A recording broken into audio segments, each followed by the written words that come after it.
So these are some core elements of a job contract. So the BCEA, it sets out the core elements, conditions of service that must be covered in an employment contract. So the name of the employee, the title of the document, it's just an employment contract. The employer and the employee's full name and address, the job title, what they're actually doing, what the occupation is, quick description of the job, the employee's job description, what the date is, the place of work, like the address, how many hours of work it's going to be, the remuneration amount, when it's going to be paid, any allowances, maybe like a food allowance or a transport allowance, any deductions at play like a medical aid, maybe they contribute to your RA, your retirement annuity, and working hours and days of the week. So just some additional information here, not particularly important.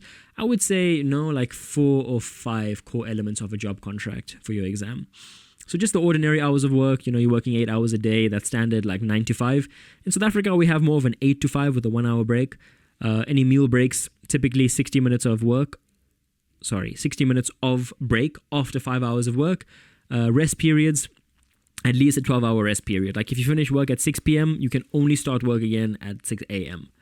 Night work, so if you're working grave, night shift, you'll get paid a little bit more, extra pay. And just in terms of payment, the salary wage or the rate and method of calculating wages, the overtime rate and other cash payments, all that good stuff, that needs to be stipulated, as well as any deductions for tax. So yeah, those are core elements of a job contract. No key ones. I would say pick 4 or 5 and you should be fine.